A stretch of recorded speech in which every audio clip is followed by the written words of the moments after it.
يا حبيبي الدب من ديله. السلام عليكم متابعينا، اهلا بيكم في حلقه جديده من منوعات دينا، ولسه مكملين يلا انتوا كملوا بقى سلسله الامثال الشعبيه اللي هي لا تحصى ولا تعد، الامثال الشعبيه المصريه الاصيله.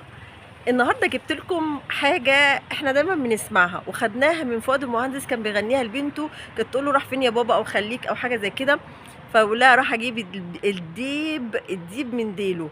فطبعا طبعا هو مثل شعبي، طبعا اتشهر جدا من فؤاد المهندس، كان بيقول راح اجيب الديب من ديله، انتوا عارفين الاغنيه دي.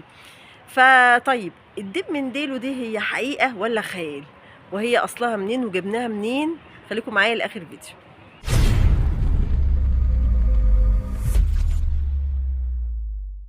المثل المشهور في مصر رايح اجيب الديب من ديله، وطبعا المثل ده اتشهر جدا بيه فؤاد المهندس لما هو بنته بتروح فين قال راح اجيب الديب من ديله. وان الديب من ديله ده يعني بيقال ان الشخص اللي بيجيب الديل من ديله ده خارق الذكاء، او ان هو عمل حاجه مستحيله، فبنقول عليه يا عم ده جاب الديب من ايه؟ من ديله. طب ايه قصه الديب من ديله وايه اصوله؟ يرجع اصوله ان هم اكتشفوا في مقبره توت عنخ امون، لقوا فيه ايه في المقبره بتاعته؟ ذهب خالص منقوش عليه ورسمه، يعني ان توت عنخ امون ماسك الديب من ديله. ومعناه كده ايه؟ احنا عايزين نعرف اشمعنى الديب، يعني الديب بالذات ليه يتمسك من ديله؟ ما في حيوانات تانية. بيقول لك الديب هنا علشان هو حيوان ذكي جدا وعنده دهاء عن اي حيوان، وممكن يجي له يعني يكون عنده صبر يقعد بالايام ما ياكلش، عشان هو بيحب الاكل الطازه وبيحب يصطاد الاكل بنفسه، وهو وفي لاسرته وبيحب يربي عياله بنفسه، ولو زوجته توفت بيبقى ما بيتجوزش بعديها. فطبعا حيوان زي ده ذكي، فصعب جدا ان احنا نصطاده، اي حد يصطاده، واللي يصطاده بقى يبقى خلاص كده ايه؟ هو خارق الذكاء. فهم بيقولوا بقى ايه؟ اكتشفوا بقى ان هو معنى ان توت عنخ امون ماسك الديب من ديله ان هو كده انتصر في احد المعارك الصعبه.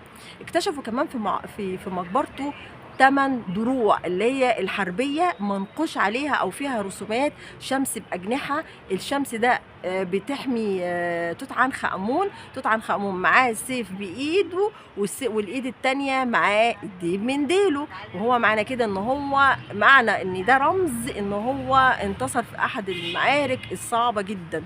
طيب قصه بقى ان هو الديب من ديله، هل هي حقيقه ولا خيال؟ هي حقيقة زي ما انتوا سمعتوا كده، ان كان ايام الفراعنه زمان اللي هم الملوك لما كانوا يحبوا يرشحوا حد يكون قائد الجيش لازما يختبروا. يعملوا ايه بقى؟ يعملوا بقى اختبار ليه، ان هم يدخلوه كده في مكان صراع بينه وبين الديب، هيشوف هيتعامل مع الديب ازاي، لان الديب ذكي جدا، هيعرف يمسكه من ديله، هيعرف ينتصر عليه.